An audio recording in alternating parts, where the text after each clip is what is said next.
Você já se perguntou por que as crianças não se parecem exatamente com os pais?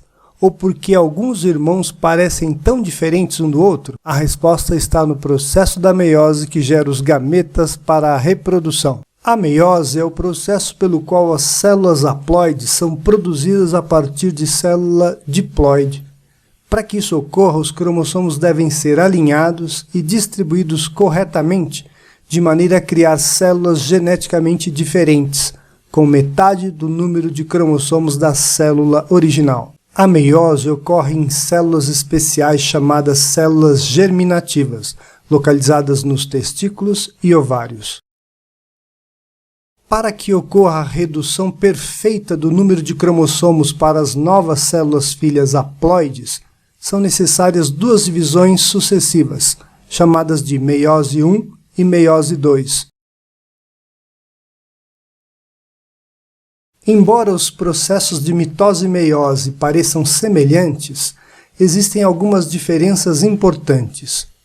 Uma diferença óbvia é que a mitose resulta em 2 células filhas diploides e a meiose resulta em 4 células haploides. Como na mitose, a meiose começa após uma célula ter concluído com êxito os estágios G1, S e G2 da intérfase. Durante a fase S da intérfase, o DNA é replicado, produzindo cópias de cada cromossomo chamadas cromátides irmãs. Os centríolos emparelhados no citoplasma duplicam e começam a estender os microtúbulos que formarão o fuso mitótico.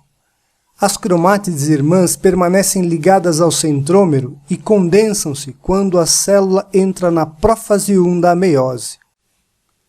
Até este ponto, a célula se parece com a mitose, mas 2 eventos ocorrem na meiose que não ocorrem na mitose e levam à diversidade genética. O primeiro evento ocorre durante a prófase 1, quando pares homólogos de cromátides irmãs se encontram lado a lado em um processo chamado sinapse, formando uma tétrade ou bivalente.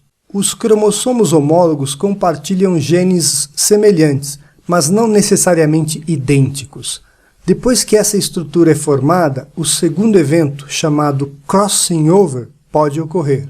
Durante o crossing over, ocorre uma troca entre segmentos de cromátides não irmãs, aumentando a diversidade genética. A prófase 1 termina com a fragmentação do envelope nuclear, à medida que os pares de centríolos duplicados se movem para os polos opostos da célula. Enquanto se movem, os centríolos estendem as fibras do fuso, formando o fuso meiótico. Na prometáfase 1, com os centríolos emparelhados no lugar, o fuso meiótico é totalmente formado.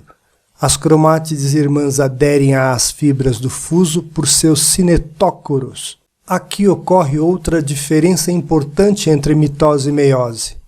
Por causa do pareamento e do crossing over na meiose, os cromossomos homólogos permanecem alinhados, de modo que cada cromossomo inteiro, com suas cromátides, é preso a apenas uma fibra de microtúbulos no cinetócoro. Na mitose, cada cromátide irmã é presa a uma fibra do eixo. As fibras são originárias de polos opostos. Durante a metáfase 1, os bivalentes se alinham aleatoriamente ao longo da placa de metáfase. Devido ao sortimento independente, esse alinhamento é aleatório e aumenta a diversidade genética. Na anáfase 1, os cromossomos homólogos se separam e se movem em direção aos polos opostos. A meiose 1 termina com a telófase 1, quando os cromossomos descondensam e o envelope nuclear se forma. A citocinese separa o material citoplasmático e as 2 células filhas são separadas por um estrangulamento da membrana. Como o produto final da meiose 1 são 2 células haploides, a meiose 2 começa sem que os cromossomos passem por outra replicação do DNA. Centríolos novamente duplicam e começam a se mover para os polos opostos de cada célula. Na prófase 2, as cromátides irmãs se condensam, enquanto o eixo começa a se formar à medida que o envelope nuclear desaparece. Na prometáfase 2, as cromátides irmãs aderem ao fuso por microtúbulos cinetócoros, com as cromátides irmãs ligadas a polos opostos. O eixo alinha as cromátides irmãs ao longo da placa de metáfase durante a metáfase 2.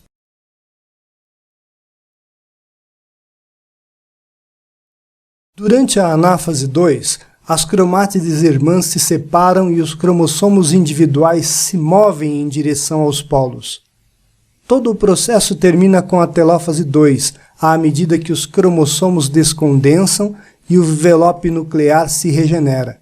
A citocinese ocorre e o estrangulamento da membrana separou as duas células filhas. As células filhas haploides se especializarão em gametas, esperma ou óvulo. Estes se fundem na fertilização para formar o zigoto, que se transforma em criança.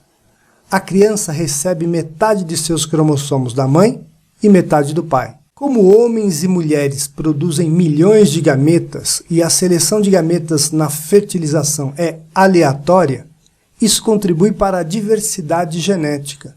Isso explica por que um filho não é idêntico a nenhum dos pais. Mas por que os irmãos não são idênticos? A diversidade vem de várias fontes.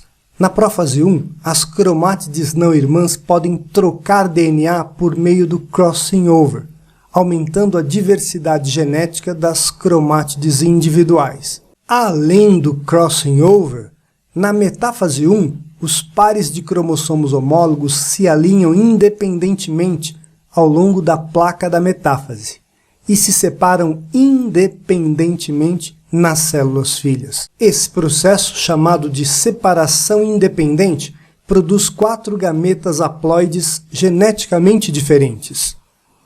À medida que o número total de cromossomos aumenta em um organismo, o número de gametas geneticamente diferentes aumenta em 2 elevado a n. Isso significa que um organismo com n igual a 3, isto é, com 3 cromossomos diferentes, podem produzir 8 gametas diferentes.